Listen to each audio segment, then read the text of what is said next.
Bismillahirrahmanirrahim. Assalamualaikum warahmatullahi wabarakatuh. Alhamdulillahi hamdan yuafi ni'amahu wa yukafi'u mazidah. Asyhadu an la ilaha illallah wahdahu la syarikalah wa asyhadu anna Muhammadan abduhu wa rasuluhu la nabiyya wa la rasula ba'dah.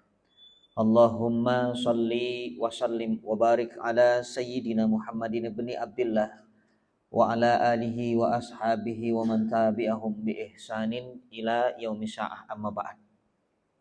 Allahumma la sahla illa ma ja'altahu sahla wa anta taj'alul hazna idza syi'ta sahla.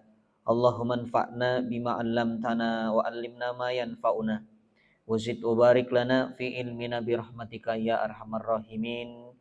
Subhanaka la ilma lana illa ma 'allamtana innaka antal alimul hakim. Shadaqallahul adzim. Mudah-mudahan pertemuan kita pada kesempatan pagi hari ini seluruhnya disertai dengan rahmat, berkah serta ridha dari Allah Subhanahu wa taala. Amin ya rabbal alamin. Ibu, apa kabar? Sehat? Alhamdulillah, Masya Allah. Ibu yang dimuliakan Allah, kesempatan yang berbahagia ini alhamdulillah binikmatillah kita berada di bulan Dzulqa'dah. Ya, bulan Dzulqa'dah ini salah satu bulan yang Allah hormati. Allah muliakan bulan ini, maka sudah seharusnya sebagai hamba Allah yang beriman kita pun menghormati dan memuliakan bulan Dzulqa'dah. Saking mulianya bulan Dzulqa'dah, Allah berfirman di dalam surah At-Taubah 36, A'udzu billahi minasyaitonir rajim. Inna iddatasy syuhuri indallah 12 syahran fi kitabillah. Yauma khalaqas samawati wal ard minha arba'atun hurum. Dzalikad dinul qayyim fala tadlimu fihinna anfusakum wa qatilul musyrikina kafah kama yuqatilunakum kafah wa lamu annallaha ma'al muttaqin. Surat Taubah ayat 36. Ini ayat yang sering dibahas oleh para guru ketika memasuki bulan haram. Apa arti dari ayat ini? Kata Allah, sesungguhnya bilangan bulan pada sisi Allah ada 12. Jadi Allah ciptakan bulan dari bulan Hijriyah ataupun Masehi, Ibu. Hijriyah itu yang bulan Arab ya, Muharram, Safar, Rabiul Awal, Rabiul Tsani, itu Hijriyah. Masehi itu yang Yanair, Februari, Maris, April, ya, Mayu, Yuni, Yuliu, itu Masehi. Allah ciptakan semua itu ada 12. Dari kapan? Dari sejak Allah ciptakan langit dan bumi ini. Jadi enggak tambah, enggak kurang. Ya, bulan itu enggak tambah, enggak kurang. Enggak ada bulan ke-13. Gaji ke-13 ada. Tapi bulan tidak ada. Subhanallah. Nah, apa yang Allah ingin sampaikan?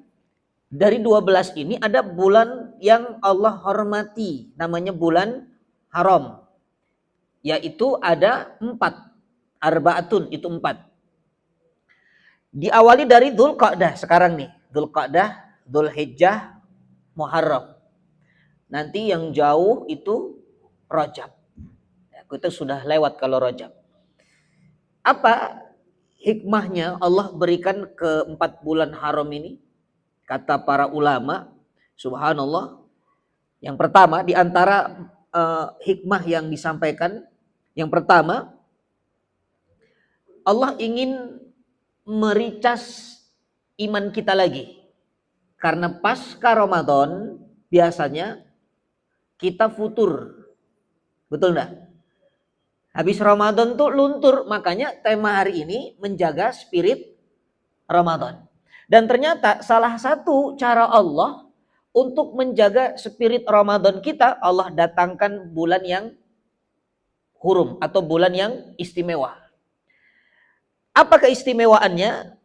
Keistimewaannya kata ulama, siapapun yang berbuat kebaikan di bulan haram, Allah lipat gandakan pahala. Ini diulang-ulang bahasan ini. Saya kira ibu sudah paham betul ini. Yang berbuat amal soleh, Allah lipat gandakan pahalanya. Maka kajian kita pagi ini, nilai pahalanya tidak sama dengan kajian di luar bulan haram. Tidak sama itu nanti yang dikerjakan taklim di bulan Rabiul Awal, beda dengan di bulan Dzul Qa'dah, Dzul Hijjah. Begitupun yang berbuat maksiat, ya, ada yang mengatakan kata ulama dilipat gandakan dosanya, ataupun kalau tidak dilipat gandakan secara kualitas nilai dosanya itu berbeda ketika dilakukan di bulan haram. Ya, sama-sama 1 kilo, tapi 1 kilonya kapas dengan batu, beda enggak itu? Beda ya. Nah, maka pesan Allah di dalam ayat ini, karena ini bulan di mana orang yang melakukan kebaikan dilipat gandakan, yang melakukan keburukan secara secara kualitas nilainya beda, atau mungkin dilipat gandakan keburukan itu, maka kata Allah, fala tadlimu fihinna anfusakum, jangan berbuat dolim kepada diri kalian. Maksudnya jangan berbuat dolim tuh, jangan maksiat. Dolim kepada diri saja tidak boleh ibu, apalagi dolim kepada orang lain. Makanya subhanallah, hikmah yang lain adalah wa hurumati dzanbi fiha, diharamkan berbuat dosa di dalamnya. Maksudnya adalah apa? Jangan kita berbuat zalim kepada diri, apalagi kepada orang lain. Ya, ini makna jangan berbuat zalim. Al-Imam Qurtubi dalam tafsir Ahkamul Quran mengatakan, ya, bulan yang dimuliakan Allah ini atau bulan haram ini, subhanallah, ini persis seperti dua tanah haram. Kenapa Mekah Madinah disebut tanah haram atau haramain? Karena siapapun yang melakukan kebaikan di tanah itu, Allah melipat gandakan pahala. Ya kan? Sholat di Mekah itu beda nilainya. Berapa sholat di Mekah itu? 100.000 pahalanya. Sholat di Madinah berapa? 1.000 ya. Sholat di Masjid Kuba berapa? 500. Jadi setiap tempat yang Allah muliakan, Allah haramkan tuh maksudnya Allah muliakan, Allah hormati, itu ada nilai lebih ketika kita beramal soleh. Jadi kata Imam Qurtubi, bulan haram ini diumpamakan seperti kota Makkah dan Madinah. Kenapa? Karena yang berbuat baik di sana Allah lipat gandakan. Sama, yang berbuat kejahatan di tanah haram, subhanallah, oh itu dahsyat itu. Tanya nggak berani tuh kalau di Mekah kita mulut tuh dijaga, ya enggak? Mulut tuh dijaga, kenapa? Karena hati-hati. Ibu coba ke sana, lalu lisannya enggak dijaga, maka Allah akan menunjukkan kemaha besarannya tuh. Allah sayang sama kita, langsung diingatkan tuh. Ini pengalaman saya pribadi, saya umroh. Saya katakan begini, saya itu enggak suka ini makanan Arab ini. Itu selama di sana saya enggak masuk makan ibu. Akhirnya makan makanan Indonesia. Nah setelah itu umroh kedua ketiga ya dijaga tuh. Makan saja sekarang mas, santai, apapun masuk, subhanallah. Ya termasuk sandal. Saya pernah kehilangan sandal itu dari sebab hati saya mengatakan begini, ada orang kulit hitam itu masuk ke masjid depan hotel. Saya katakan itu sendal begitu dibawa masuk, gak akan hilang gitu mah. Tuh. Sendalnya biasa ibu. Gak akan hilang kata saya. Siapa yang mau ngambil sendal begitu? Ternyata keluar dari masjid sendal saya hilang. Langsung cash Allah kasih tuh. Nah, jaga lisan tuh ya. Maka ini sama bulan haram ini hati-hati, salah satu maksiat yang paling sering kita lakukan itu adalah dosa lisan. Ya, baik secara langsung atau melalui jari, jempol. Sekarang tuh lisan bisa pindah ke jari, ke jempol ya di sosial media. Maka ini adalah hikmah yang pertama. Yang kedua, kata ulama, kenapa disebut bulan haram? Kenapa Allah kasih bulan haram? Litahrimil qital fiha. Diharamkan untuk perang. Nah, kita ini tidak boleh perang, Ibu. Di bulan haram nih, jaga, kendalikan nafsunya. Mungkin perang fisik tidak ada. Karena kita tidak hidup di zaman sahabat Nabi. Tapi sekarang ini, mungkin yang ada adalah perang hati. Maksudnya gimana Ustaz? Perang hati itu. Hatinya musuhan, Ibu. Nah, hatinya bermusuhan. Dia tidak suka dengan fulanah, dia begini, punya dendam, punya ini, punya ini. Hilangkan itu semua. Kenapa? Karena akan merusak kehormatan dari bulan haram. Fokus kita mericas iman lagi supaya spirit Ramadan itu tidak pergi. Nah, salah satu caranya adalah jangan punya urusan dengan orang. Jangan punya musuh. Cukup musuh kita hanya satu yang susah untuk kita taklukkan, yaitu setan. Sudah, jangan cari musuh yang lain. Setan saja susah, mau nambah musuh lagi. Subhanallah. Nah, itu yang kedua tuh. Yang ketiga, apa hikmahnya yang ketiga? Ternyata bulan Dzulqa'dah ini, Ibu, sangat erat hubungannya dengan Nabi SAW. Rasulullah dengan bulan Dzulqa'dah tuh dahsyat betul hubungannya. Apa hubungannya? Dalam riwayat Ibnu Abbas radhiallahu anhu, Rasulullah SAW selama Dzulqa'dah umrah sebanyak 4 kali dilakukan di bulan Dzulqa'dah. Ya, jadi Nabi itu 4 kali umrah itu selalu di bulan Dzulqa'dah, walaupun tidak satu bulan itu. Ya, tapi waktunya di bulan Dzulqa'dah. Yang pertama umrah Hudaybiyah. Yang kedua umrah minal amil mukbil au qada. Umrah qada di tahun berikutnya, karena Nabi pernah mau melakukan umrah ya tidak boleh oleh orang-orang kafir itu nanti diqada. Kemudian yang ketiga umrah minal Ji'ranah dari Ji'ranah. Itu Nabi juga melakukan di bulan Dzulqa'dah. Kemudian umrah dan haji wada. Nah, itu terakhir kali Nabi juga melakukan di bulan Dzulqa'dah.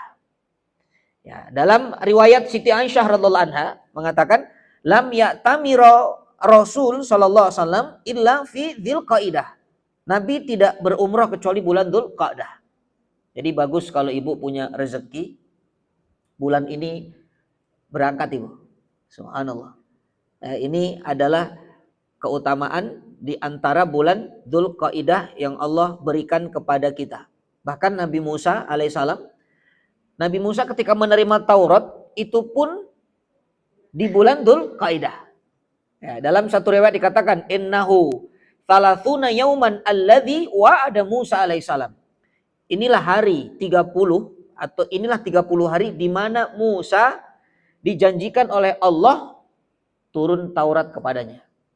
Jadi bulan ini bulan yang sangat punya nilai historis untuk kita umat Islam, maka jangan sampai bulan Dzulqa'dah ini kita isi dengan sesuatu yang tidak ada manfaatnya.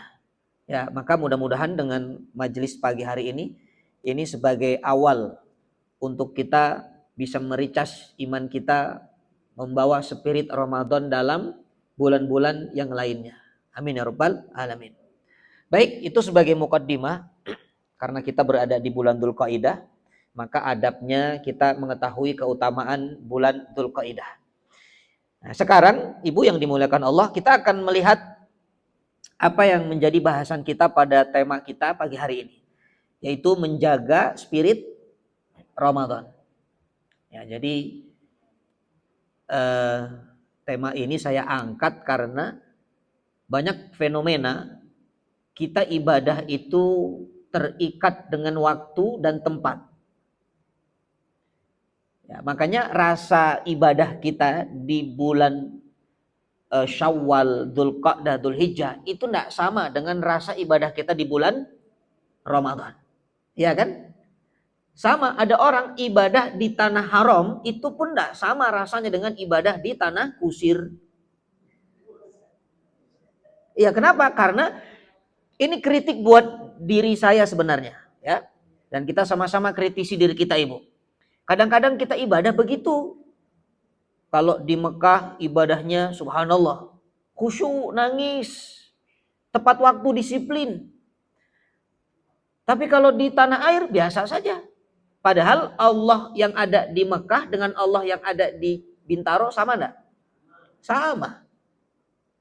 Ya, makanya orang-orang soleh, dulu orang soleh itu, mereka menilai waktu mereka itu bukan hanya sekedar waktu kronologis. Karena waktu itu kata ulama ini ada waktu kronologis. Maksudnya kronologis itu waktu yang tidak ada bedanya antara hari Senin, hari Selasa, antara jam 1, jam 2, antara siang dan malam itu sama. Itu namanya waktu kronologis, nggak ada beda tuh. Antara orang Jakarta dengan orang Kalimantan sama, malam siang sama baginya, nggak ada perbedaan, itu kronologis. Tapi ada waktu yang lebih tinggi, namanya waktu historis.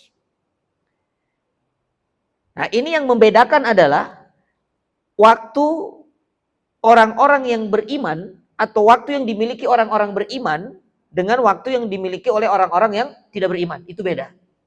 Ya, kenapa? Karena bagi orang beriman jam 9 atau jam 7 sampai jam 11 di situ ada waktu historis. Apa historisnya?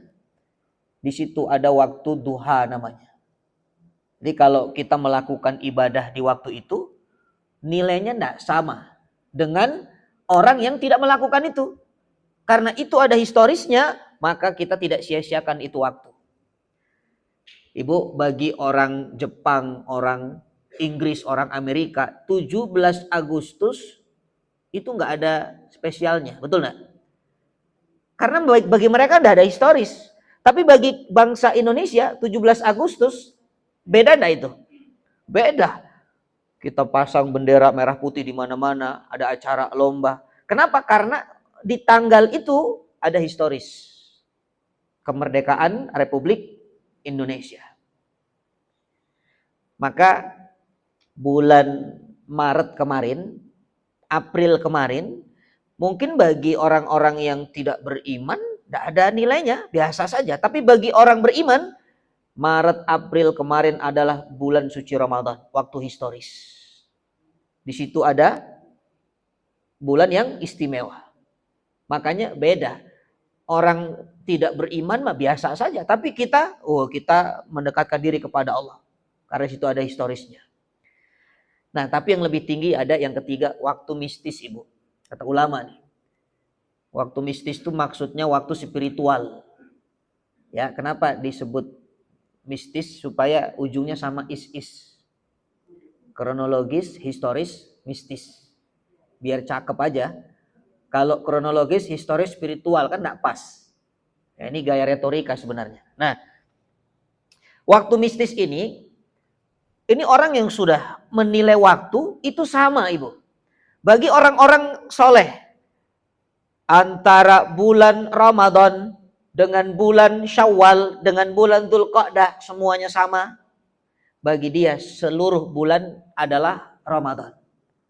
Bagi orang-orang soleh seluruh hari adalah hari Arafah. Bagi orang-orang soleh seluruh malam adalah Lailatul Qadar. Coba kalau ibu punya cara pandang seperti ini, mungkin gak ibadahnya luntur itu? Kayaknya enggak ya.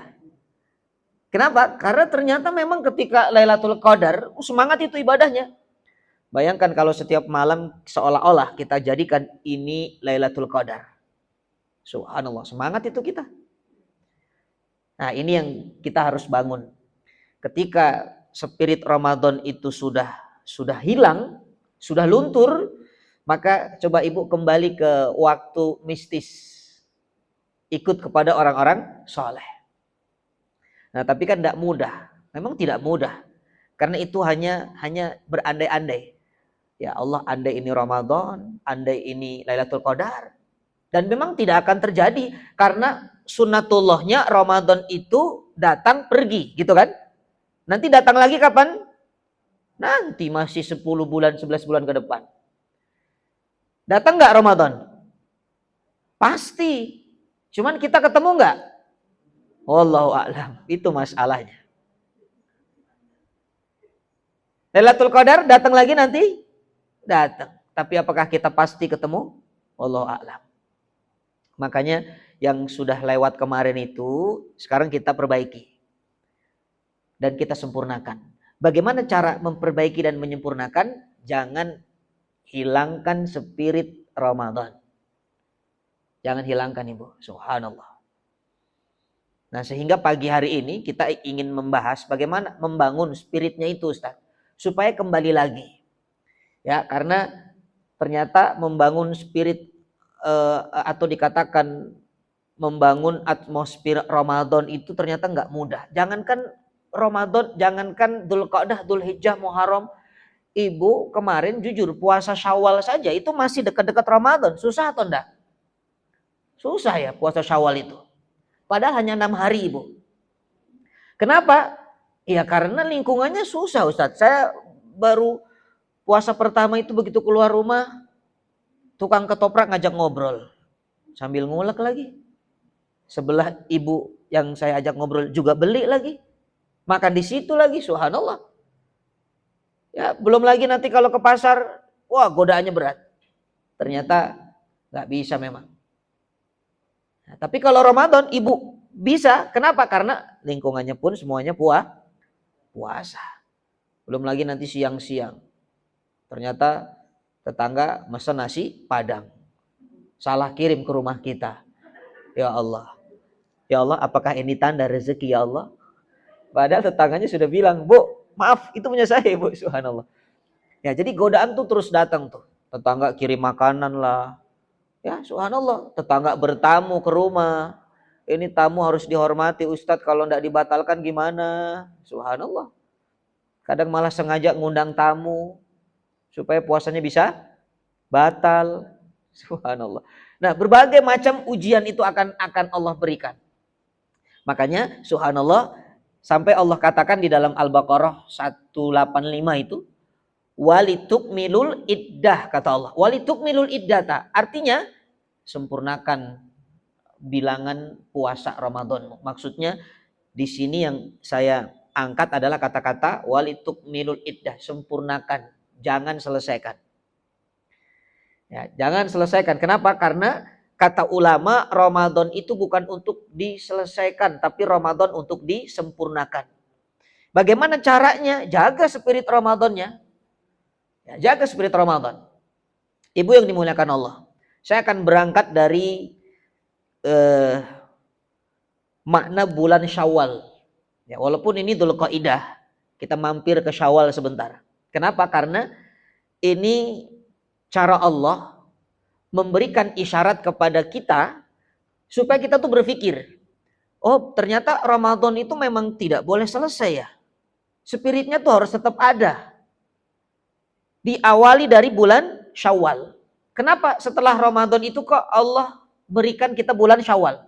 Kenapa setelah Ramadan tidak Rabiul Awal? Padahal sama-sama ada awalnya. Tapi kenapa Syawal? Nah, maka ulama menjelaskan ternyata Syawal itu maknanya 3. Ya, Syawal itu maknanya 3. Yang pertama, Syawal itu maknanya irtifa. Irtifa itu meningkat, Ibu. Ya, meningkat. Dari makna Syawal, Ibu sudah bisa punya gambaran. Oh, ternyata setelah Ramadan harusnya ibadah kita semakin meningkat, irtifa, bukan turun. Nah, pertanyaannya apa yang harus naik, Ustadz? Kata ulama, 1, iman. Pasca Ramadan tuh imannya harus lebih naik. Minimal dia tidak suudzon sama Allah. Dia harus tambah kuat keyakinannya kepada Allah. Dia harus tambah kuat tawakalnya kepada Allah. Karena apa? Karena iman itu fondasi. Kalau nggak pakai iman nggak bisa, Ibu. Kenapa Ramadan begitu kuat kita ibadah? Apa yang mendorong kita kuat dalam ibadah? iman. Karena di atas rata-rata iman seseorang hamba di bulan Ramadan. Kalau digambarkan dengan grafik tuh, itu grafik iman itu sedang tinggi Ibu. Itu Ramadan tuh, apalagi di awal-awal Ramadan. Walaupun kadang-kadang tidak sampai ujung. Ya, tapi itulah rasa ketika iman itu sedang berada di atas.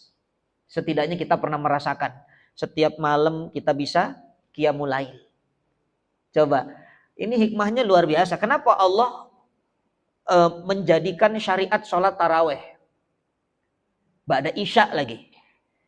Kata ulama, supaya kita ini orang-orang yang beriman, umat Rasulullah SAW minimal seumur hidup pernah merasakan sholat malam. Karena ternyata ada umat Nabi yang seumur hidupnya tidak pernah merasakan sholat malam. Tidak bisa dia. Dia hanya bisa sholat taraweh. Kalau taraweh dia ada. Tapi tahajud berat Ustaz. Subhanallah. Ya, witir susah juga. Maka itu hikmah Ibu. Ya, Allah sayang sama kita sehingga kita merasakan bagaimana keindahan sholat malam. Walaupun ba'da isya. Subhanallah. Maka itulah iman. Imannya harus lebih meningkat lagi, irtifa. Nah, dari mana iman ini bisa dilihat lebih baik atau tidak? Pasti dari amal solehnya. Makanya yang meningkat itu tidak cuma iman, tapi amal soleh. Nah, amalnya bagaimana ini pasca Ramadan? Apakah spiritnya sama? Kalau bicara kuantitas pasti tidak sama Ibu. Ya, ada nggak yang sampai hari ini masih tahajud 20 rakaat, witirnya 3? Masih ada Ibu? Alhamdulillah kalau masih ada, Masya Allah. Ada yang satu hari 1 juz? Masih? Bahkan satu hari 2 juz ada? Kayaknya berat ya. Karena Ramadan tidak masak Ibu, siang-siang tuh. Kalau sekarang pagi, siang, sore masak. Subhanallah, walaupun bawang mahal.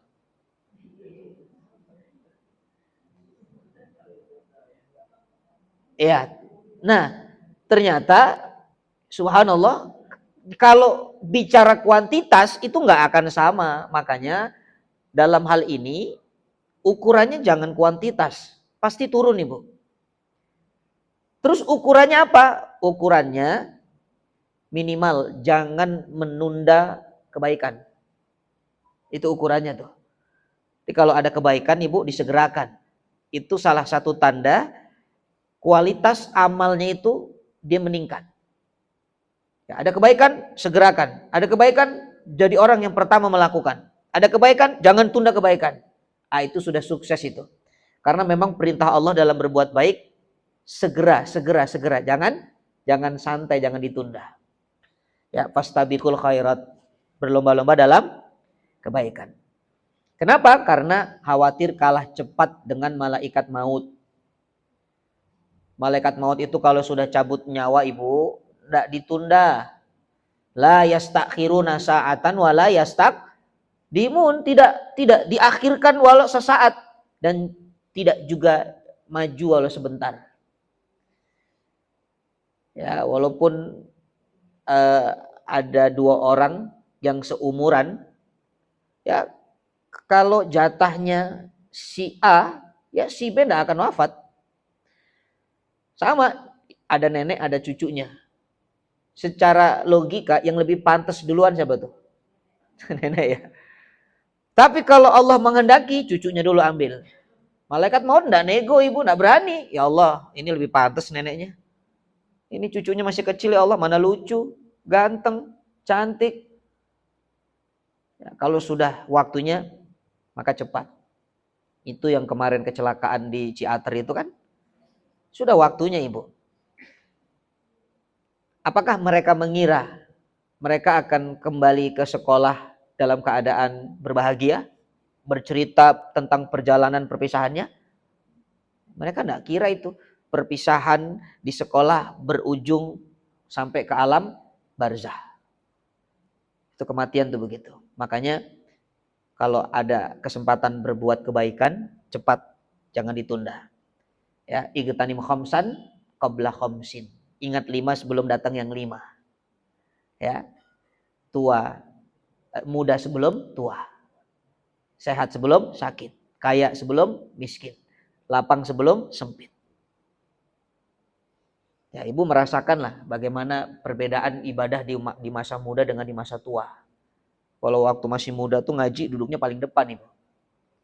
Ya, begitu sudah badan nggak enak, ya cari tempat yang nyaman, bisa duduk, bisa bersandar.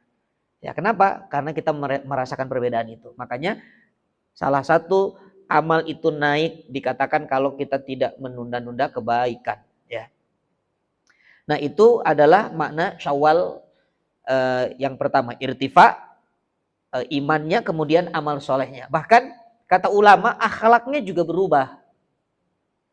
Ya, akhlaknya itu berubah. Ibu ketika Ramadan diajak gosip, ibu nak mau kan? Ya nak mau. Ba'da zuhur diajak gosip, ibu marah. Puasa. Nanti habis maghrib. Ya, itu sama itu. Minimal sebulan full kita tidak gosip, kita tidak menyakiti orang. Karena kita sadar betul puasa kita itu sia-sia, hanya haus dan dahaga kalau kita melakukan kedoliman. Nah, kita nggak mau tuh. Nah, spirit itu harus ada sampai hari ini. Minimal sekarang itu kalau dulunya suka marah, sekarang tuh ramah. Itu ibu, ya. Kalau dulu itu suka ngejek, orang yang belum ngaji suka diejek, sekarang diajak. Itu namanya perubahan akhlak tuh. Kalau dulu ketemu orang nggak pernah senyum, sekarang nggak ada orang dia senyum-senyum. Nah, itu hati-hati juga itu. Subhanallah. Nah, itu berubah itu. Ya. Nah, itu makna pertama. Yang kedua, Syawal itu maknanya ibtidaul khair. Ya, apa makna ibtidaul khair? Dia memulai segala sesuatu kebaikannya itu di bulan Syawal. Jadi, kenapa Syawal? Shin dan awal. Itu kan penggalan katanya. Syawal itu kalau ditulis shin dan awal. Nah, kata ulama, ini bulan paling bagus kalau ibu ingin mengawali kebaikan. Kenapa? Karena setan ternyata mengawali keburukannya di bulan Syawal. Jadi jangan kalah sama setan, ibu. Kalau setan mengawali keburukan di bulan Syawal, maka kita harus mengawali kebaikan juga di bulan Syawal. Kalau kita mengawali kebaikan di bulan Dzulqa'dah, kita sudah kalah start dengan iblis laknatullah. Ya, mana buktinya setan mengawali keburukan di bulan Syawal? Dari malam takbir. Ini malam takbiran itu, jujur malam takbiran kemarin, apakah kita masih sholat tahajud? Ada nggak yang masih tahajud 20 rakaat, 3 witir? Alhamdulillah kalau masih. Tapi hampir rata-rata sudah lupa dia. Kenapa? Dia sibuk mengejar target. Ini nastar belum jadi, kemudian nanti kongguan belum terisi. Subhanallah. Bahkan cari baju lebaran itu enaknya di malam takbiran. Kenapa? Karena diskonnya gede-gedean. Itu sudah mulai kalah. Kenapa? Karena memang setan itu sudah dendam, ibu. Awas ya nanti. Pokoknya ketika ikatanku dilepaskan, kan Ramadan diikat itu kan. Begitu dilepaskan langsung itu. Nggak pakai tunda-tunda dia. Ya, maka banyak yang terjerumus ke dalam kelalaian. Bahkan subuhnya kadang nggak sholat. Karena apa? Karena kesiangan malam takbiran capek. Bikin opor, bikin ketupat, subuh telat. Sholat idnya duluan. Padahal subuh hukumnya wajib, sholat id hukumnya sunnah. Begitu lebarannya, hari hak lebaran itu, sibuk keliling-keliling ke tetangga, ke saudara. Akhirnya sholat zuhur di awal waktu asar. Tuh, hati-hati bu, kita tidak sadar. Makanya Syawal itu sebenarnya kita harus start awal kebaikan. Supaya nggak kalah start dengan iblis ketika mengawali keburukan. Nah, itu makna Syawal itu yang kedua. Yang ketiga, makna Syawal itu istimror. Istimror itu maknanya melanjutkan. Apa yang dilanjutkan? Yang dilanjutkan adalah kebiasaan-kebiasaan kebaikan yang sudah dibangun selama bulan Ramadan. Nah, lihat kalimatnya, lanjutkan bukan selesaikan. Kalau lanjutkan maka Berhenti enggak? Tidak. Sampai kapan? Sampai ketemu Ramadan depan terus. Lanjutkan tahajudnya, lanjutkan tilawah Qur'annya, lanjutkan puasanya. Makanya Allah contohkan setelah Syawal, satu Syawal itu langsung besoknya puasa Syawal. Ya, hari rayanya cukup satu hari supaya enggak lupa, supaya tidak tidak masuk ke dalam kelalaian. Hari raya makan itu cuma tanggal 1 Syawal kan? Ibu diharamkan puasa itu hanya tanggal 1. Makanya kalau tanggal 1 ibu diet itu makruh. Karena itu makan yang bernilai ibadah. Jadi harus bangga tuh sebagai umat Islam punya nilai makan yang nilainya ibadah. Kapan? Di saat Allah haramkan puasa, Allah perintahkan makan. Kalau Ramadan berarti 1 hari, kalau Idul Adha ya sampai 4 hari ya, hari tasyrik 3 hari itu banyak makan tuh, apalagi makan sate kurban itu barokah. Subhanallah. Nah, yang ingin saya sampaikan adalah Ibu terkait dengan istimror ini atau melanjutkan ini, Allah mencontohkan langsung dengan puasa Syawal. Secara nalar kita begini, ya Allah kan sudah puasa sebulan, baru kemarin sebulan selesai ya Rabb, kenapa puasa lagi? Begitu kan? Kan harusnya rehat dulu sebentar. Tapi Allah tidak lama itu, langsung tanggal 2 puasa silahkan. Pokoknya 6 hari Syawal selesaikan. Dan ternyata kata ulama, puasa Syawal itu persis seperti sholat sunnah rawatib. Tahu rawatib? Qobliyah ba'diyah. Ternyata sholat rawatib itu Ibu punya keutamaan yang dahsyat. Walaupun sunnah. Kira-kira sholat sunnah yang paling afdol itu apa? Kata Nabi, afdolus sholati ba'dal maktubah qiyamul lail. Sholat yang paling afdol setelah sholat fardu adalah qiyamul lail. Tapi ternyata sholat rawatib itu nggak kalah istimewa Ibu. Kenapa? Karena sholat ini nempel dengan wajib. Sesuatu yang nempel dengan wajib itu istimewa. Walaupun hukumnya sunnah. Contoh, ibadah kurban. Ibadah kurban hukumnya apa? Sunnah kan? Imam Syafi'i sunnah. Tapi karena ini nempel dengan perintah sholat, ya kan? Fasolli li rabbika wanhar. Makanya ini tidak main-main. Ukurannya kalau ada orang dia mampu kurban, dia mampu kurban, tapi dia tidak mau kurban, kata Nabi, fala yaqrabanna musallana, jangan dekati tempat sholat kami. Mendekati saja tidak boleh, apalagi sholat. Berarti kalau ada orang sholat, dia mampu berkurban tapi dia tidak kurban, sholatnya tanda tanya besar itu. Benar tidak sholatnya? Nah, karena ini istimewa amalannya. Nah, termasuk rawatib. Coba kita cek, rawatib itu apa hebatnya Ustaz? 2 rakaat saja Ibu, itu pahalanya tidak ada tandingan. Kata Nabi SAW, rakaatal fajri khairum minad dunya wa ma fiha. 2 rakaat fajar, qobliyah subuh, itu tidak ada tandingan Ibu. Dunia seisinya, tidak ada yang menandinginya. Walaupun itu semua kemewahan dunia dan seluruh isinya, tidak ada. Itu baru 2 rakaat. Bahkan 2 rakaat ba'diyah isya. Ibu tahu sholat tarawih itu pahalanya hebat kan? Tapi kalau ada orang sholat tarawih tidak ba'diyah isya, kayaknya nggak afdol tuh. Ya kan? Kurang sempurna. Ibu sholat tasbih itu pahalanya luar biasa. Tapi kalau nggak ba'diyah isya itu juga kurang gimana gitu. Kurang afdol. Artinya tidak ada yang bisa meremehkan kualitas nilai dari sholat sunnah rawatib. Bahkan yang menjaga 12 rakaat kata Nabi SAW, siapa yang menjaga 12 rakaat rawatib, Allah bangunkan rumah di surga.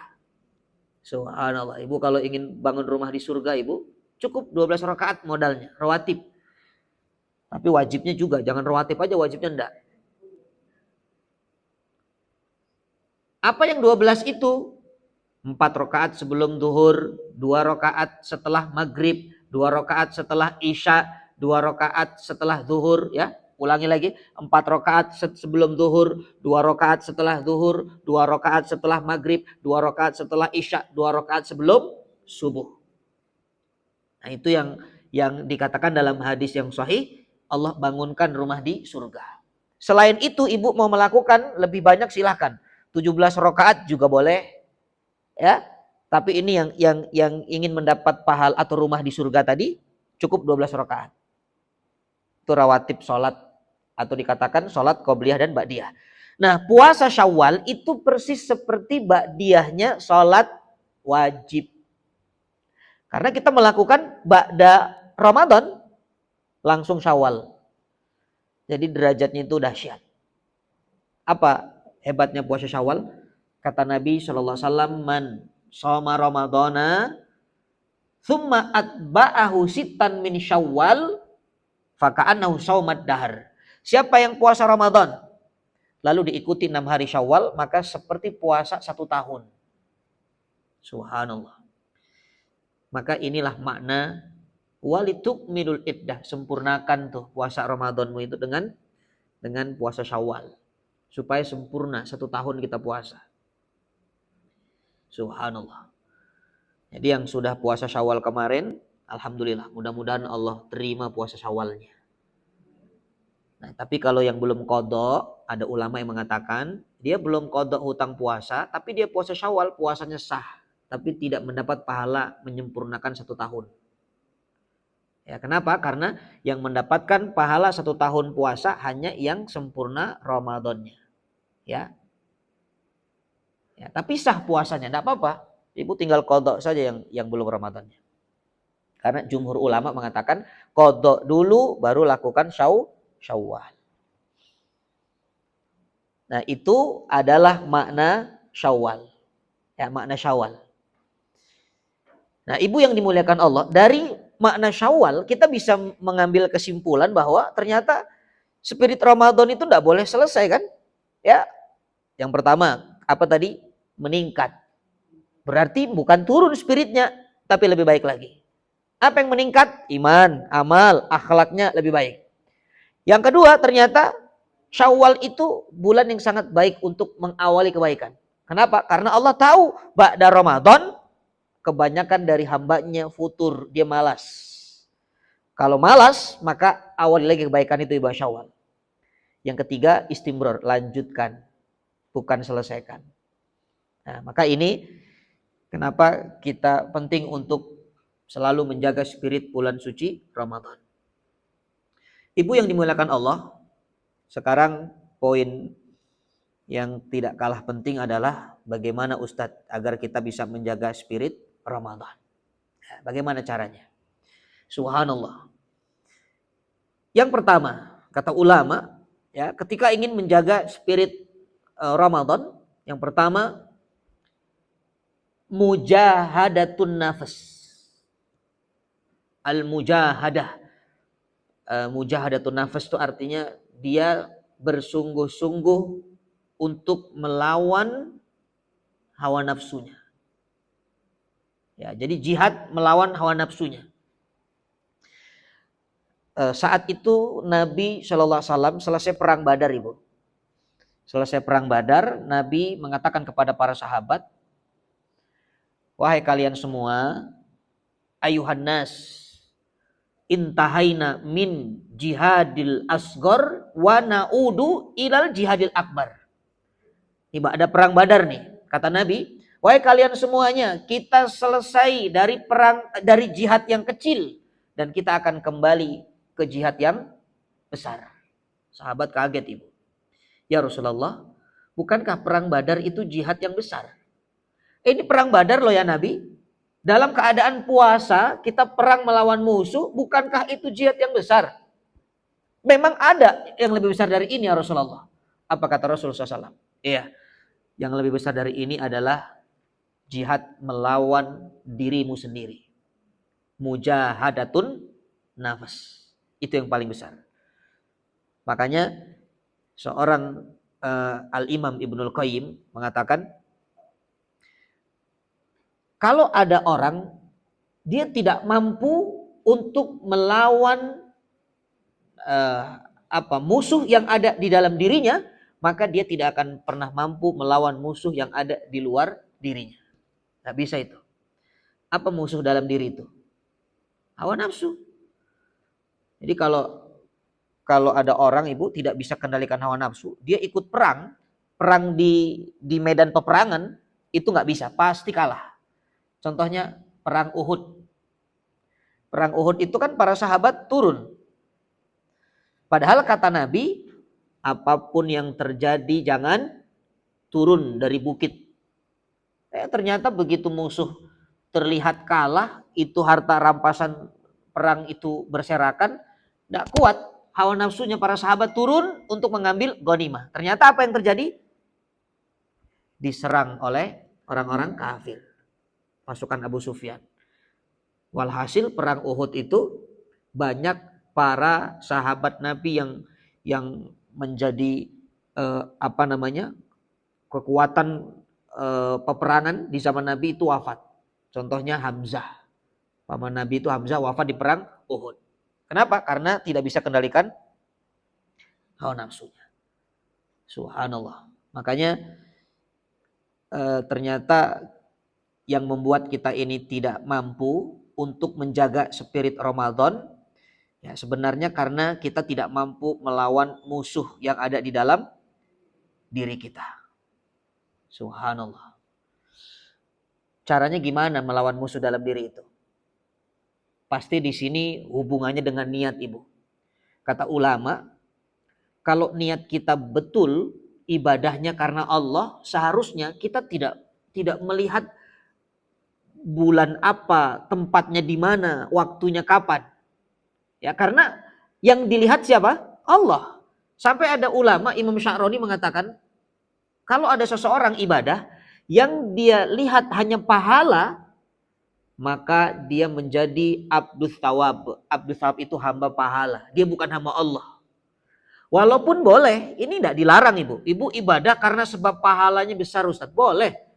Tapi levelnya harus kita tingkatkan lagi. Jangan hanya fokus kepada pahala. Tapi ibadahlah fokusnya kepada yang memberikan pahala. Ini contoh nih ibu. Saya pergi umroh misalnya, ya, walaupun ini bukan misalnya, memang pergi saya. Naluri seorang ayah misalnya, ya, naluri seorang ayah, keponakan lah, ya, keponakan misalnya. Saya rindu dengan keponakan saya karena dekatnya keponakan saya dengan saya. Itu saya lihat di Mekah tuh ada mainan mobil-mobil yang bisa talbiyah begitu. Itu saya beli untuk siapa? Keponakan. Subhanallah. Saya beli oleh-oleh itu dengan tujuan keponakan saya nanti akan senang, bahagia. Mendapatkan oleh-oleh dari saya. Subhanallah. Sampailah saya pulang ke rumah. Itu ponakan saya belum ada respon.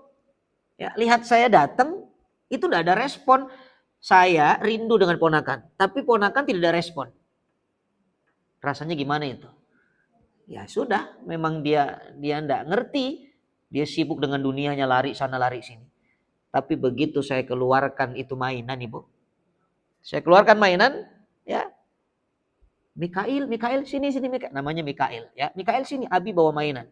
Dia panggil saya juga Abi, ya, Abi bawa mainan. Begitu dia lihat mainan, dia hampiri saya, lalu dia rampas mainannya, tanpa dia tahu apa tujuan saya. Dia rampas mainannya, setelah dapat mainannya, dia lari lagi, dia sibuk dengan mainannya, kesibukannya. Subhanallah, dan saya diabaikan lagi itu. Padahal rasa rindunya belum terobati. Nah, pertanyaan saya ibu, sebenarnya yang diharapkan dari keponakan saya itu saya atau mainannya? Mainannya. Jadi kata ulama, kalau ada orang yang ibadahnya hanya berharap pahala, maka persis seperti anak kecil. Paham nggak maksud saya?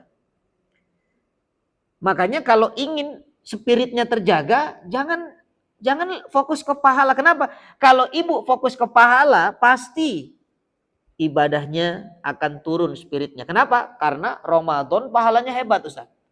Ya kan? Ramadan pahalanya dilipat gandakan. Bahkan ada Lailatul Qadar lebih baik dari 1000 bulan. Sehingga kalau tidak Ramadan, dia tidak semangat. Makanya kembalikan niatnya ini untuk siapa ibadah. Di-refresh niatnya. Itu supaya bisa bermujahadah. Ya. Ibu bisa semangat hatam Quran ketika Ramadan, dikejar targetnya 1 bulan harus hatam karena ibu tahu Ramadan itu bulannya Quran. Jadi nafsunya kalah. Nafsunya sebenarnya kalau bicara hawa nafsu, maunya ibu enak yang santai-santai kan, nggak mau tuh ngaji. Nafsu nggak mau diajak ngaji. Ya, enaknya juga baca status orang daripada baca Quran, itu nafsu. Lebih enak juga tidur daripada qiyam, itu nafsu. Lebih enak juga makan siang daripada puasa, itu nafsu. Tapi karena nafsunya bisa dikendalikan, ya karena sebab kita melihat keutamaan. Waduh, ini kalau ikutin nafsu ini enggak dapat pahala ini. Nah, karena kita melihat keutamaan sehingga nafsu bisa dikendalikan. Maka kembalikan kepada niat. Ya Allah, saya ini ibadah karenamu ya Allah. Engkau ada di setiap bulan, tidak hanya Ramadan. Rahmatmu ada di sepanjang tahun, tidak hanya Ramadan. Ada di sepanjang malam, tidak hanya Lailatul Qadar. Sehingga ibadah itu, ya apa? Ibadah itu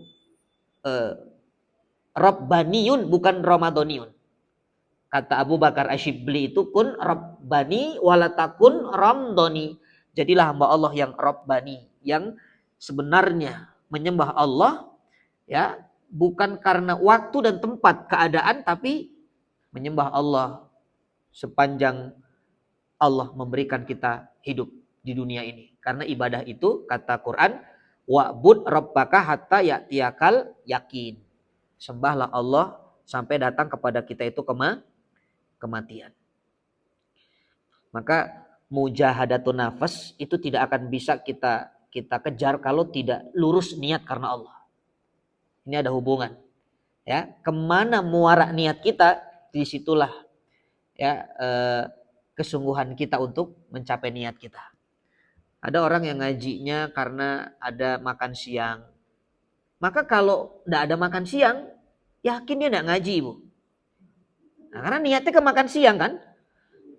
Tapi kalau ngajinya karena Allah, oh itu ada makan siang, nggak ada makan siang. Ya, ada tetangganya, nggak ada tetangganya. Dia tetap berangkat. Karena dia yakin bahwa di situ ada kebaikan yang Allah janjikan untuk dirinya. Nah, jadi ini yang pertama ya. Jadi barangkali sekarang kita refresh niat kita ini. Kalau spirit Ramadannya itu hilang, coba ibu refresh niatnya. Bahkan sesekali kita muhasabah coba. Untuk mengembalikan semangat itu ya, diantaranya coba muhasabah. Muhasabah tuh begini. Kalau saya perumpamakan ibu, saya dulu waktu di pesantren, setiap makan pasti ada kerupuk. Nah itu makanan khas santri. Ada santri nggak di sini? Ini adik-adik santri ya, santriwati ya. Ada kerupuk nggak kalau makan deh? Ustaz tanya nih. Pakai kerupuk nggak? Mungkin sekarang beda ya. Tapi saya dulu di Gontor, ibu cek anak-anak Gontor itu pasti ada kerupuk. Sayur bening, kerupuk, sudah itu. Tahu kecap, tempe kecap, daging sekali setahun Idul Adha. Ukuran jempol, ya. Dibagi-bagi kecil-kecil, subhanallah. Nah itu setiap hari makan kerupuk. Pagi kerupuk, siang kerupuk, malam kerupuk. Makanya ketika saya libur pulang ke rumah, kok enggak ada kerupuk? Saya nanya ibu. Saya tanya itu. Mama, ini enggak ada kerupuk ini makan. Karena sudah biasa kerupuk. Nah kita selama Ramadan, Allah berikan hidangan begitu banyak. Ada hidangan taraweh. Itu makanan ruhani kan. Ada hidangan tilawah Quran. Ada hidangan tahajud, witir. Ada hidangan apalagi? Silaturahim. Ada hidangan majelis taklim. Itu selama Ramadan lengkap semua hidangan. Allah kasih hidangan ruhani. Nah seharusnya ibu setelah Ramadan kalau hidangan itu enggak ada, nanya. Coba tanya ke siapa? Ke diri kita. Jangan tanya orang, tanya diri kita. Taufik, Mana tahajudmu? Kok nggak ada tahajud ini? Menunya mana? Tahajudnya hilang. Mana tilawah Qur'annya? Mana infaknya? Mana sedekahnya? Supaya kita punya cambuk untuk diri kita. Oh iya ya, ini kalau ada orang sudah dikasih makanan enak Ramadan, begitu kehilangan makanan enak itu kok enggak nanya. Itu kan aneh. Kerupuk saja ditanya, padahal apa sih spesialnya kerupuk itu? Ya diganti daging, diganti ayam panggang, ayam bakar. Tetap aja kalau enggak ada kerupuknya nanya. Subhanallah. Itu cara muhasabah tuh begitu. Kita cek hidangan apa yang sudah hilang hari ini, yang Allah sudah berikan dan kita makan ketika Ramadan, maka coba kita ambil lagi, Ibu. Walaupun tidak semua, minimal ada yang tersisa, Ibu. Kalau semuanya ya susah. Seperti iman kita itu kan memang naik turun. Makanya minimal salah satu dari hidangan itu jangan hilang. Jangan hilang semua, nanti Ibu tidak ada lauknya. Ya, minimal ambil witirnya. Subhanallah, witirnya tidak hilang. Ya, atau saya ambil tilawahnya masih ada. Nah, itu adalah poin yang pertama. Jadi ketika ingin menjaga spirit Ramadan kita, mujahadatun nafas. Ya. Dalam satu hadis Nabi Shallallahu Alaihi Wasallam mengatakan, ini hadis sahih riwayat Imam Ibnu Majah, afdolul jihad antujahida nafsaka ala taatillah. Jadi kalau ibu mau tahu jihad itu apa maksudnya, mujahadah itu bagaimana? Mujahadah yang paling baik adalah bermujahadah kepada diri kita dalam ketaatan kepada Allah. Itu namanya bermujahadah. Jadi memaksa diri untuk taat kepada Allah. Ya, itu yang disebut dengan mujahadah. Nah, jadi yang pertama apa, Ibu? Serius jihad melawan diri sendiri atau mujahadatun nafas. Caranya bagaimana tadi? Evaluasi, refleksi, ya. Itu cara yang pertama tuh. Yang ada cara kedua untuk mujahadah ini, ya. Mumpung saya ingat saya sampaikan. Caranya persis seperti perintah Allah di dalam Al-Qur'an surah Al-Baqarah 185. Walitukmilul iddata walitukabbirullaha. Besarkan Allah. Itu caranya. Kenapa di bulan Ramadan kita bisa sehebat itu menjaga kualitas amal soleh kita? Karena kita sadar betul Ramadan itu Allah yang kita besarkan. Betul enggak? Sehingga yang di luar urusan ibadah itu kita bisa tinggalkan. Karena Allahnya besar. Pekerjaannya kecil. Allahnya besar. Jabatannya kecil. Allahnya besar. Kesibukannya kecil. Sehingga amal soleh itu ringan betul kita kerjakan tuh. Gampang saja tuh. Sholat disiplin. Malam bangun. Puasa. Karena ma'rifatullahnya itu besar. Contoh, ibu kalau Ramadan kumur 3 kali, ibu keluar 3. Ibu gak berani keluar 2. Ini sering saya ulang analoginya. Kenapa? Karena Allah tahu itu kalau kita menelan 1 air saja batal puasa kita. Padahal orang gak lihat. Di kamar mandi misalnya ibu kumur. Siapa yang mau lihat? Apakah orang suudon sama ibu ketika keluar kamar mandi? Ibu minum ya? Ya kan tidak. Kenapa? Karena Allah dibesarkan. Nah sekarang pertanyaannya, kenapa kita susah untuk melanjutkan spirit Ramadan itu? Karena mungkin Allah sekarang kita kecilkan. Yang kita besarkan kesibukan, jabatan. Yang kita sibukkan dunia. Yang kita besarkan anak, yang kita besarkan suami. Ya sehingga apa? Sehingga Allah kecil. Ya, makanya subhanallah, ini cara kedua ketika kita ingin bermujahadah, ya, setelah kita evaluasi diri tadi, refleksi diri kita, maka coba besarkan Allah. Di atas apapun segala-galanya, Allahu Akbar. Allahu Akbar. Nah, kalau ini sudah nempel dalam diri kita, subhanallah, maka semua bulan itu akan terasa bulan suci Ramadan, ya, insya Allah. Nah, itu yang pertama, Ibu. Yang kedua, nah sekarang yang kedua, bagaimana cara agar terjaga spirit Ramadan? Subhanallah. Yang kedua, kata ulama, jangan merasa sempurna amal ibadah kita selama Ramadan kemarin. Jangan merasa sempurna. Karena ini bahaya, Ibu. Yang saya khawatir kita terkena penyakit ujub. Apa itu ujub? Bangga diri. Itu tidak boleh. Kata ulama, man ro'a nafsahu, atau dikatakan man yang zuru nafsahu, siapa yang melihat dirinya bi'aini ridho, dengan mata ridho, ya, nadharallahu bi'aini suhti, maka Allah akan melihat dirinya dengan pandangan murka. Jadi gini, maksudnya gini, kata-kata ini, siapa yang melihat dirinya dengan kacamata ridho, maksudnya dia merasa saya sudah hebat amal kemarin Ramadan Ustaz. Sekarang agak santai lah. Saya sudah itikaf full 10 akhir kemarin sama suami. Saya sudah hatam Quran 2 kali. Saya sudah infak. Saya sudah ngaji. Saya sudah tahajud. Sudahlah sekarang santai. Nah, orang yang memandang dirinya dengan kacamata ridho, seolah-olah amal solehnya itu sudah baik, sempurna kemarin, maka Allah pandang dirinya dengan kacamata murka. Allah tidak suka itu. Tapi sebaliknya, ya, man yang duru nafsahu, siapa yang melihat dirinya bi'aini suhti, dengan kacamata murka. Yang durullahu bi'aini ridho, Allah melihat dengan kacamata ridho.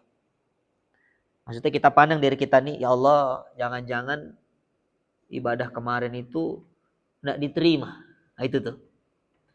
Ya, maka jangan merasa sempurna, Ibu. Dan ini dicontohkan para sahabat, Ibu. Para salafus saleh itu setelah Ramadan khusyuk doanya apa? Minta supaya Ramadannya diterima Allah.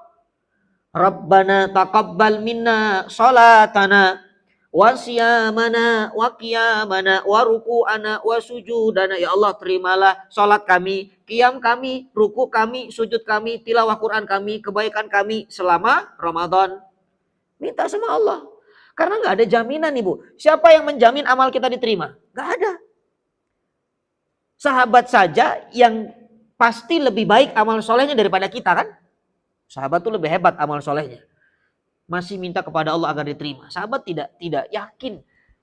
Tidak merasa sempurna amal solehnya.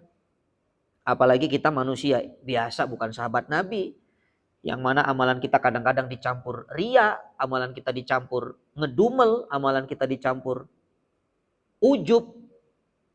Nah, maka harus lebih khawatir kepada amal soleh kita. Jangan-jangan amal soleh kita tidak diterima.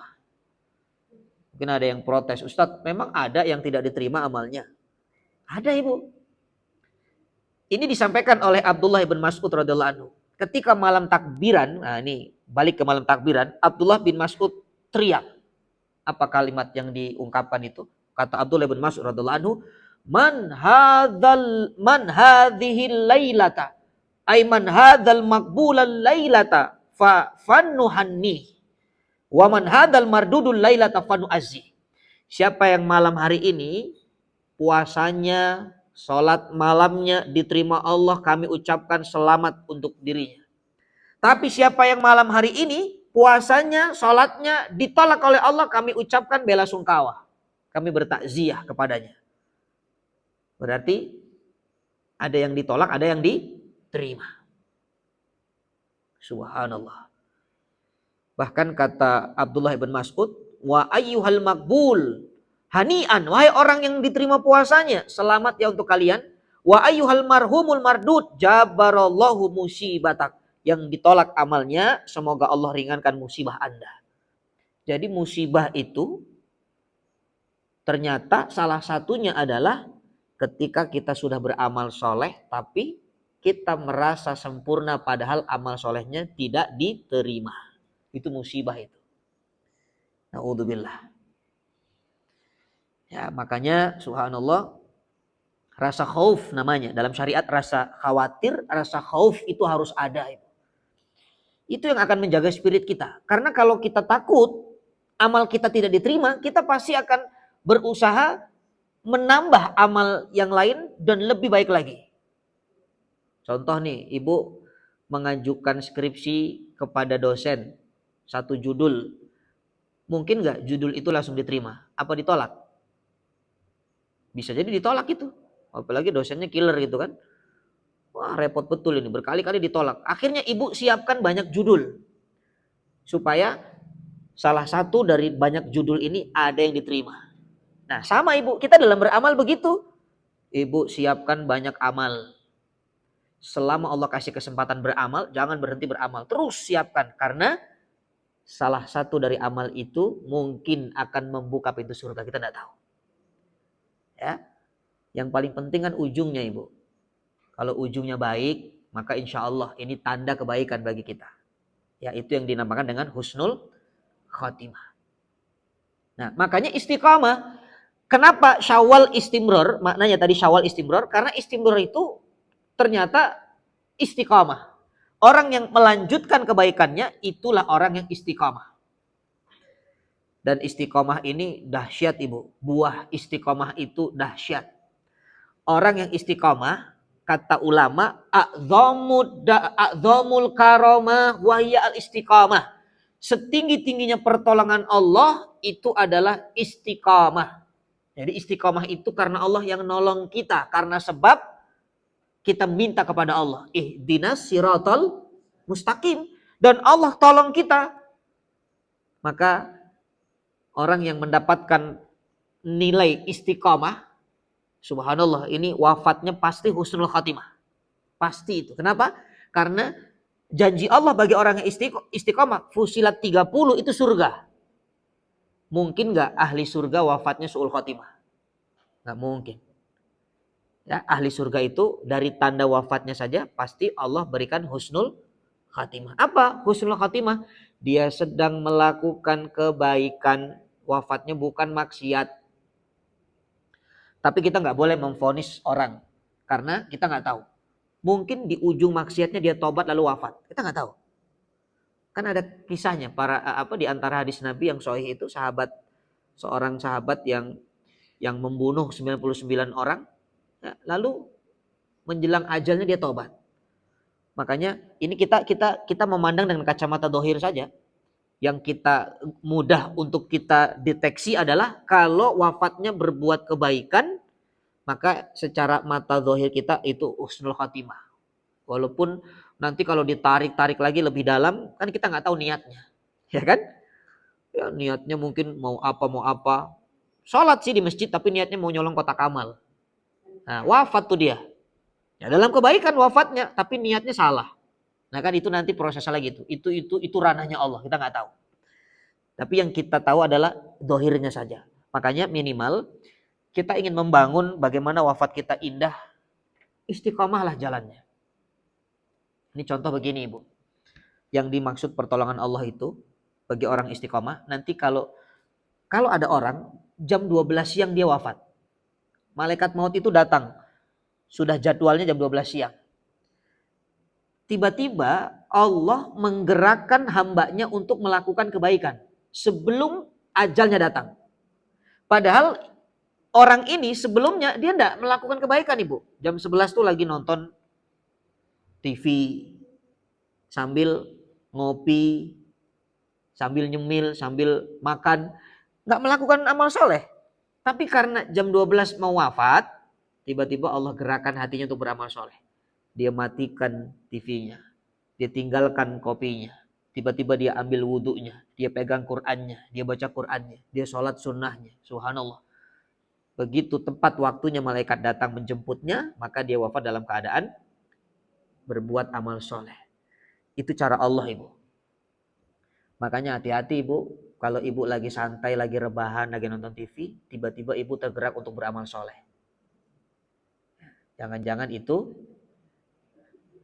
keinginan Allah, ibu husnul khatimah. Tiba-tiba kalau lagi malam-malam tuh nggak pernah bangun malam, tiba-tiba malam itu bangun. Tahajud, minta maaf kepada tetangga, minta maaf kepada suaminya. Wah, kalau itu memang tanda betul itu, ya. Subhanallah. Jadi itulah istiqamah. Ya, itulah istiqamah. Dan itu tidak didapatkan kecuali dengan apa tadi? Bermujahadah. Ya, poin pertama tadi bermujahadah. Yang kedua, merasa belum sempurna amal soleh. Subhanallah, merasa belum sempurna amal soleh. Jadi poin kedua ini lebih kepada rasa. Rasa kita ini gimana dengan amal soleh kita. Tidak sempurna atau bahkan merasa sudah baik. Nah, kalau rasanya tidak sempurna, maka responnya dia terus akan meminta kepada Allah. Kan kekhawatiran itu akan mendatangkan respon, Ibu.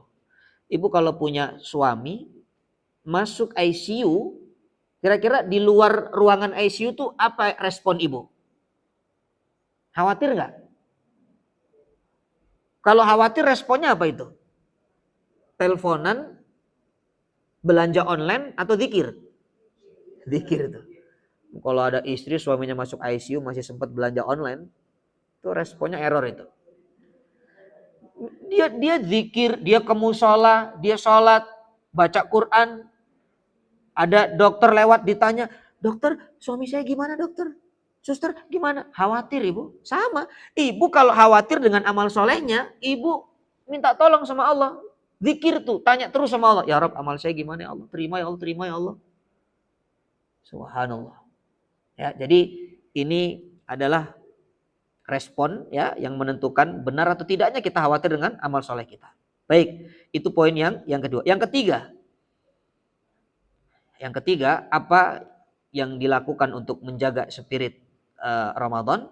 Yang ketiga, subhanallah, ishtighalu ala amali soleh. Dia sibukkan dirinya dengan berbuat amal soleh. Ya, jadi kesibukannya itu nggak ada itu kecuali beramal. Karena kita ini akan selalu berada di dua kemungkinan, Ibu. Kalau tidak sibuk dalam kebaikan, pasti sibuk dalam kemaksiatan. Nggak ada tuh tengah-tengah tuh susah itu.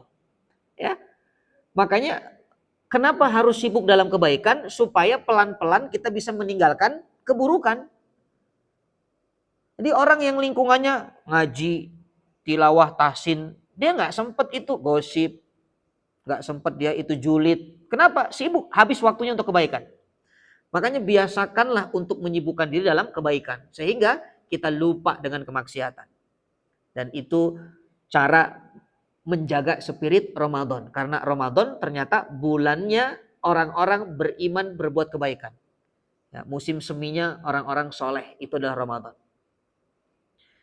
Makanya Quran kan jelas mengatakan cara supaya sibuk dengan kebaikan bagaimana? Fa'idha faraghta fanshob. Kalau selesai dari satu kebaikan, pindah. Jangan berhenti. Gak ada istilah berhenti beramal soleh itu. Setelah selesai satu kebaikan, pindah ke kebaikan yang lain. Kullama intahaita, kullama ibtadaita. Bersamaan dengan itu Anda selesai di kebaikan yang satu, Anda memulai di kebaikan yang baru. Itu namanya faidah faraghta fanshob. Karena kata ulama begini, al-faraghatu mafsadatun. Kekosongan itu ngerusak, Ibu. Ya, kita ini suka rusak waktu karena kosong. Waktu kosong banyak rusaknya, banyak madorotnya. Kemudian pikiran kosong itu juga banyak madorotnya. Melamun, kesurupan, kesetanan. Dompet kosong banyak madorotnya enggak? Lebih banyak itu. Ya, stres, pikiran. Rumah kosong rusak enggak itu? Rusak. Ya rusak, jadi jasmani kosong rusak, ruhani kosong apalagi rusak.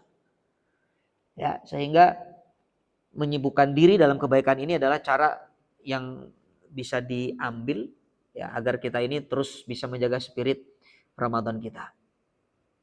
Tapi nggak bisa Ibu. Poin ketiga ini nggak bisa sendirian. Makanya butuh poin keempat as-suhbah sholihah. Nah, poin keempat nih, nyambung ya dari poin ketiganya nyambung, butuh as-suhbah sholihah. Apa? Lingkungan atau teman-teman yang soleh. Nah, ini sangat jelas Ibu. Kenapa Ramadan Ibu semangat ibadah? Karena setiap sudut rumah, setiap sudut musola, setiap sudut tempat orang ibadah. Atmosfer ibadahnya itu kental. Makanya kita semangat. Nah, untuk membangun spirit Ramadan itu di luar Ramadan harus membangun circle yang baik. Kalau circle lingkungannya baik, satu rumah semuanya puasa Syawal ya, akan mudah itu. Satu rumah semuanya ngaji ya, atau jangan satu rumah lah, satu lingkungan lah, tetangga semuanya taklim ngaji, satu majelis kompak kebaikan. Ini mau ibadah apa lagi nih? Selesai Ramadan kita kejar, sekarang kita kurban. Ya, kita kejar, sekarang kita apa ngaji. Ya, kita kejar lagi, sekarang kita bakti sosial. Semuanya silahkan kebaikan-kebaikan, jangan berhenti, tapi tidak mudah kalau sendiri. Ya, susah kalau sendiri itu maksudnya. Kalau rame-rame itu mudah. Ya, itu isyarat masuk surga jangan sendiri, nggak bisa. Wathiqal ladzina taqaw rabbahum ilal jannati zumara. Masuk surga itu berjamaah. Saya pernah menyampaikan kalau tidak salah di sini, mudah-mudahan masih ingat, kata Nabi sallallahu alaihi wasallam, iltamisur rafiq qablat thoriq wal jar qablat dar. Carilah teman sebelum Anda berjalan, carilah tetangga sebelum memilih tempat tinggal. Ini tips dari Nabi, betapa pentingnya dengan siapa kita berteman. Ukuran orang beriman akhlaknya baik itu kalau temannya baik. Kan perintah Nabi begitu. Kalau ingin melihat orang, lihat siapa dia, dengan siapa dia berteman. Kalau dia berteman dengan orang-orang baik, ini orang baik lah. Kecuali dia munafik. Kalau munafik, itu di luar kuasa kita. Kalau temannya orang-orang yang bermasalah, ini orang bermasalah. Makanya kata Nabi, cari teman ibu sebelum berjalan. Berjalan kemana Ustadz? Berjalan menuju ketaatan kepada Allah. Gak bisa sendirian.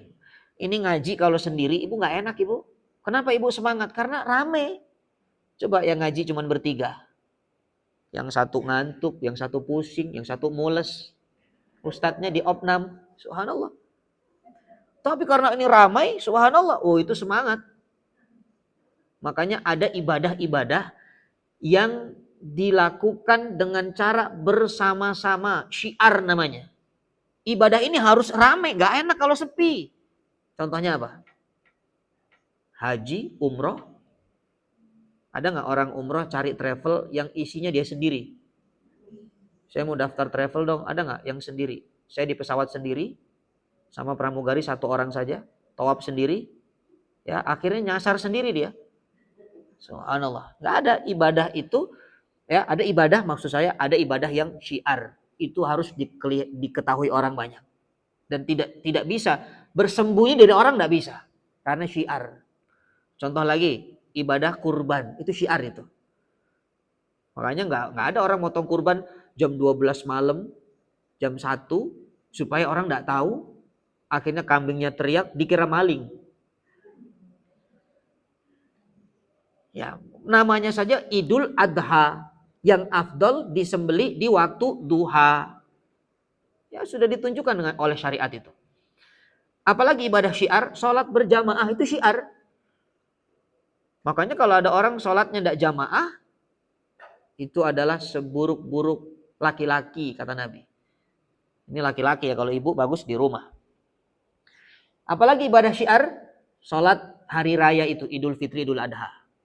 Nah, makanya Idul Fitri itu sunnahnya di lapangan. Kenapa? Karena supaya lebih banyak jamaahnya, lebih cukup tempatnya, dan lebih dilihat lagi syiarnya.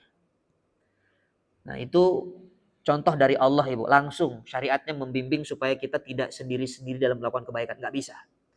Bahkan Nabi menempelkan tetangga di sini, cari tetangga sebelum memilih tempat tinggal, karena tetangga kita menentukan. Kalau tetangga lingkungannya tetangga yang baik-baik, maka ibu dan anak-anaknya pun akan hidup di lingkungan yang baik.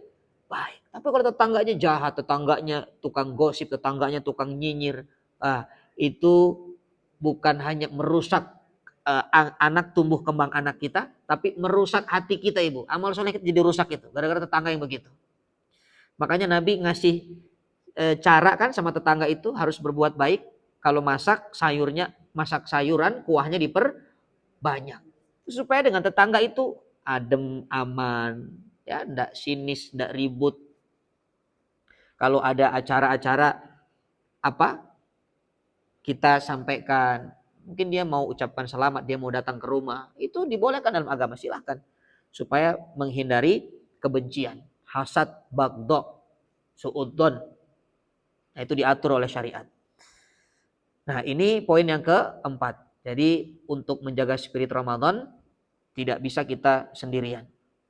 Yang terakhir, yang kelima, yang terakhir adalah untuk bisa mendapatkan semua Ibu, kita tidak bisa tanpa pertolongan Allah. Maka yang terakhir ini untuk menjaga spirit Ramadan, isti'anah. Apa isti'anah? Isti'anah itu minta tolong kepada Allah. Sebagaimana kaidah dalam ibadah kita, setelah kita beribadah, minta tolong sama Allah. Iyyaka na'budu wa iyyaka nasta'in. Nah, sehingga dengan minta tolong kepada Allah, kita sadar bahwa kita ini tidak mampu melakukan apa-apa kecuali dengan pertolongan Allah. La haula wala quwata illa billah. Ini juga bisa menjadi tips supaya kita tidak ujub, tidak bangga diri tadi. Karena ternyata kita bisa menjaga spirit Ramadan itu karena Allah yang memberikan kemudahan. Allah kasih Syawal tuh supaya terjaga spirit kita. Allah kasih Dzulqa'dah, bulan haram, bahkan 3 bulan ke depan. Dzulqa'dah, Dzulhijjah, Muharram. Supaya kita tetap menjaga diri jangan melakukan kezaliman. Itu kan semua karena Allah. Bayangkan kalau tidak ada bulan haram ini, mungkin sudah banyak yang futur, yang jauh, bahkan bukan hanya futur tapi menjadi fujur. Karena dianggap nggak ada efek ini. Tapi kalau ada peringatan, jangan dolim, jangan maksiat, jangan bermusuhan, hati-hati, dosa juga dinilai lipat gandanya, bisa jadi kuantitasnya beda, kualitasnya beda. Ada rasa takut tuh sama Allah. Ya, maka Allah sudah banyak tolong kita, Ibu. Nah, kita harus membalas atau sebagai ungkapan syukur atas nikmat Allah itu berupa pertolongan, maka jaga betul nikmat ini. Ya, jangan sampai nikmat ini dirusak dengan cara kita bermaksiat kepada Allah Subhanahu wa taala. Ya, ihtitam penutup yang ingin saya sampaikan. Ada satu analogi, ada 2 binatang namanya ular dan ulat. Konon ular itu kalau ingin panjang umur, dia mengganti kulitnya dan dia puasa. Tapi ular, Ibu, sebelum puasa namanya ular. Ketika puasa namanya juga ular. Setelah puasa nggak berubah, namanya tetap ular. Coba kita bandingkan dengan ulat. Ulat itu pun sama, konon ada puasanya untuk bermetamorfosis gitu kan. Sebelum puasa namanya ulat, ketika puasa namanya kepompong, setelah puasa namanya kupu-kupu. Dan kita sepakat siapa di antara kita yang tidak suka dengan kupu-kupu. Kupu-kupu itu indah, Ibu. Makanya lagunya juga po ame-ame belalang kupu-kupu. Nggak enak po ame-ame belalang kepompong-kepompong, nggak enak. Belum jadi itu. Nah, apa pesan moralnya? Kata ulama, ini ulat yang tidak punya akal, tapi ulat ini bisa bermetamorfos menjadi lebih baik setelah puasa. Dari kepompong jadi kupu-kupu. Itu jadi lebih baik lagi. Nah, manusia dikasih akal, Ibu. Ternyata setelah Ramadan kok enggak berubah. Maka puasanya sama dengan puasa ular. Enggak ada perubahan dalam dirinya. Sehingga satu-satunya cara untuk kita ini bisa tetap berada dalam kebaikan, bisa berubah menjadi pribadi yang jauh lebih baik lagi, tidak ada cara kecuali kita jaga spirit kebaikan-kebaikan kita di bulan Ramadan. Kalau itu bisa kita jaga, maka insya Allah kita tetap akan menjadi orang-orang yang muttaqin. Sebagaimana target puasa Ramadan kita, la'allakum tattaqun. Jelas ini? Alhamdulillah. Saya kira ini yang bisa saya sampaikan. Karena keterbatasan waktu, saya mohon izin, ya mungkin ada pertanyaan 1 atau 2, silahkan. Saya langsung mohon izin nanti karena saya harus mengisi kajian duhur di MNC Muslim di RCTI ya. Syukran, wallahi bariku fikum. Silahkan Ibu, ada pertanyaan. Boleh. Waalaikumsalam warahmatullahi wabarakatuh.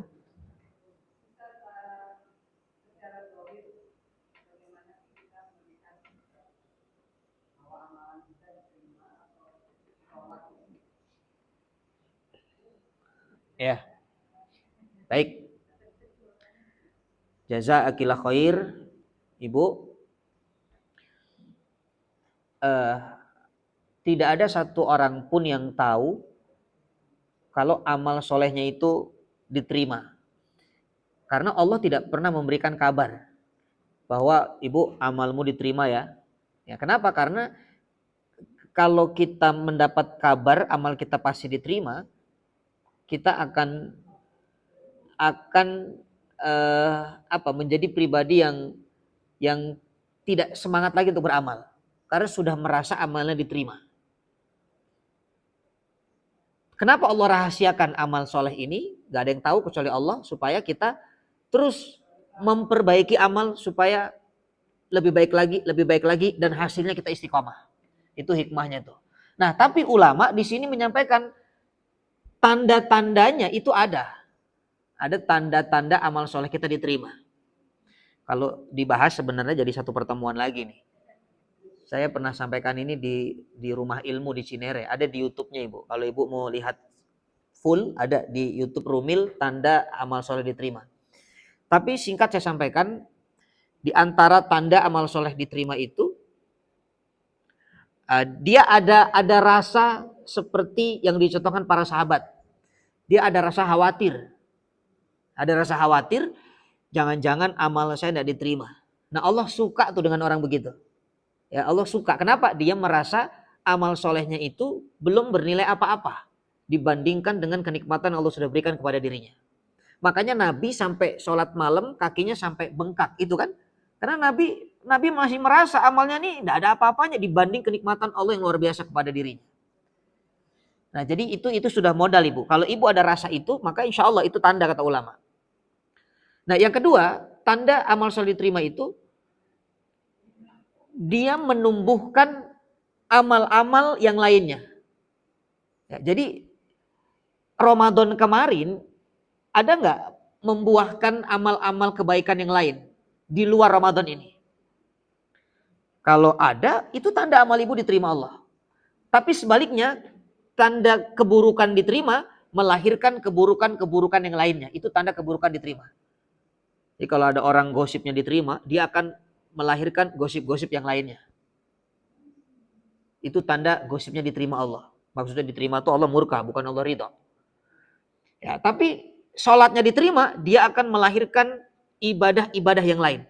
Dari sebab sholat wajibnya, dia sholat sunnahnya. Dari sebab sholat sunnahnya, yang hanya rawatib, dia tambah tahajudnya. Dari sebab tahajudnya, dia kurang sempurna merasakannya, dia tambah duhanya. Terus dia tambah infaknya, dia tambah baca Qur'annya, dia tambah lagi tahsin bacaannya. Jadi akan melahirkan kebaikan-kebaikan setelahnya. Itu tanda amal soleh kita diterima.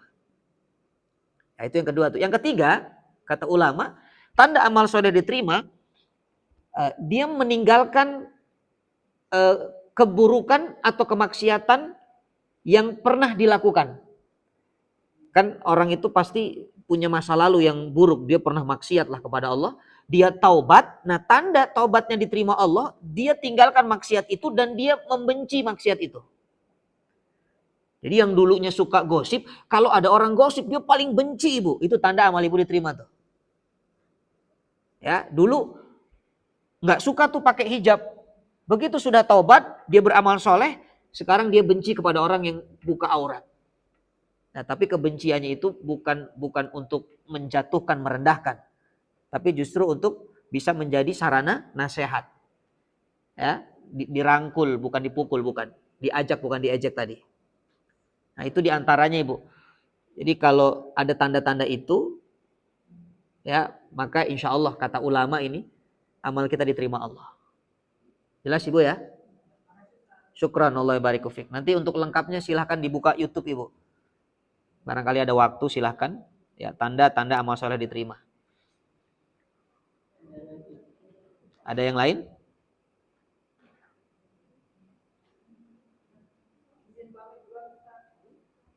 Boleh? Oh, tafadholi Ibu, silakan. Tidak ada yang tanya ya? Cukup? Alhamdulillah. Silahkan saya kembalikan ke MC. Alhamdulillah telah kita dengarkan tafsir dari Ustaz Jazakumullah khairan katsiran atas Oh iya, ilmu yang telah disampaikan. Semoga bisa menjadi pencerahan bagi kita. Mudah-mudahan Allah Subhanahu wa taala memberi pahala kebaikan untuk kita semua. Amin. Dan minta ini Ustaz doa penutup dari Pak Ustaz. Baik, alhamdulillahirabbil alamin, sama-sama kita sempurnakan dengan bermohon kepada Allah, mudah-mudahan langkah kita ke majelis ini dalam keadaan eh, Allah ridho, sehingga dikumpulkannya kita di tempat ini seperti ini juga Allah nanti kumpulkan kita di surganya Allah bersama kerabat, bersama keluarga, keturunan kita, dan bersama sahabat-sahabat dari majelis taklim kita, baik yang hadir ataupun yang melalui streaming ya. Dan semoga bulan-bulan haram ini Allah kuatkan kita, Allah jadikan kembalinya spirit Ramadan kita sehingga kita menjadi hamba Allah yang istiqamah. Amin ya rabbal alamin. Nastaghfirullahaladzim, nastaghfirullahaladzim, nastaghfirullahaladzim. Na'udzubillahi minasyaitonir rajim. Bismillahirrahmanirrahim. Alhamdulillahirabbil alamin. Hamdan syakirin, hamdan naimin, hamdan yuafi ni'amahu yukafi'u mazidah.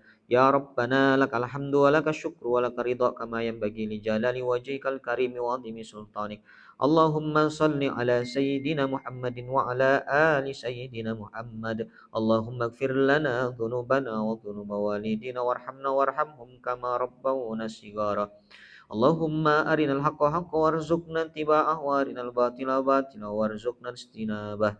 Allahumma rabbana taqabbal min kulli a'malina salih bi Ramadan. Rabbana taqabbal min kulli a'malina salih bi Ramadan. Rabbana taqabbal salatana wa siyamana wa qiyamana wa tilawatana bi Ramadan. Rabbana atina min ladunka rahmatan wa hayyi' lana min amrina rasyada. Allahumma sahil umurana wa umur walidina wa umur waladana wa umur asatidatina wa umur jamil muslimin wal muslimat fi kulli makan wa fi kulli zaman. Allahumma ansur ikhwanana al muslimin fi Filistin. Allahumma ansur ikhwanana al muslimin wal mujahidin fi Filistin. Allahumma ansur ikhwanana al muslimin wal mujahidin wal mustad'afina fi Filistin wa fi kulli makanin wa fi kulli zaman. Rabbana atina min ladunka rahmatan wa hayyi' lana min amrina rasyada.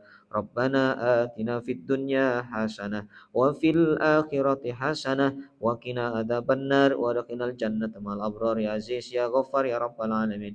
Bi fadlika subhana rabbika rabbil izzati amma yasifun wa salamun alal mursalin walhamdulillahi rabbil alamin. Terima kasih.